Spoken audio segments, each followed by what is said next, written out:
Putin claims there is no immediate need for a new mobilization and jokes about retaking Kyiv. On Tuesday, President Vladimir Putin stated that Moscow's forces should try to retake Kyiv, but that for the time being he sees no need for a further mobilization of men to fight in Ukraine. Putin said at a televised meeting of Russian war correspondents and military bloggers, "There is no such need today." This comes after he declared what he called a partial mobilization of 300,000 reservists last year.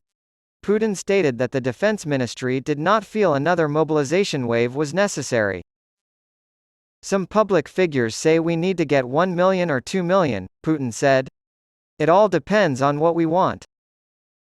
Do we want to go back there?" Putin said this about Kyiv, which Russian forces had initially failed to take during their special military operation in Ukraine.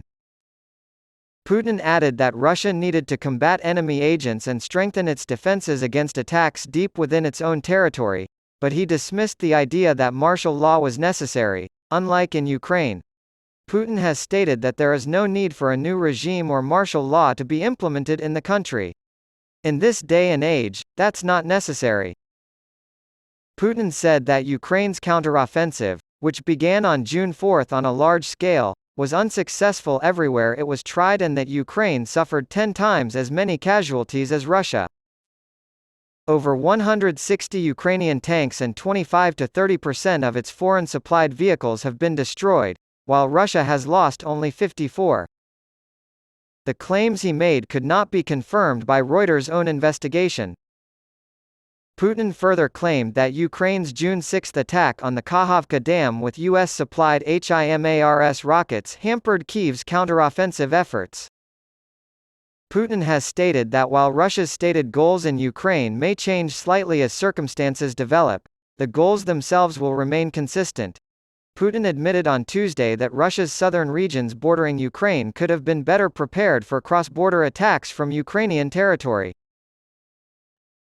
His remarks, delivered at a meeting with pro-Kremlin war bloggers and reporters, come after weeks of stepped-up attacks on the Belgorod region, including a previously unheard-of incursion claimed by an anti-Kremlin militia in late May.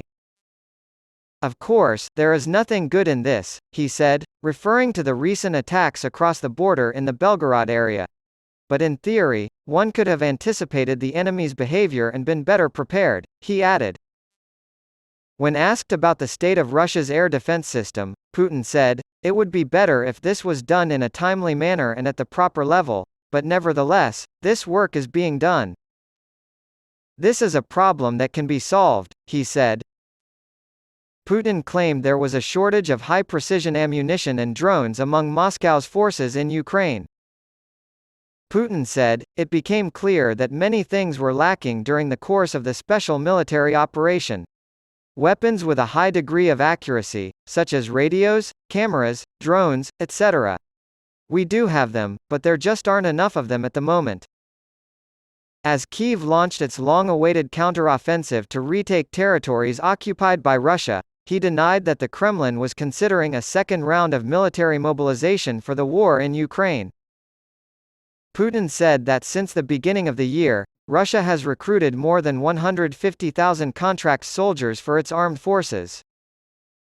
He also claimed that the much-touted Ukrainian counteroffensive against Russian positions in Ukraine was targeting several sectors of the front, and that the Ukrainians were suffering massive losses as a result.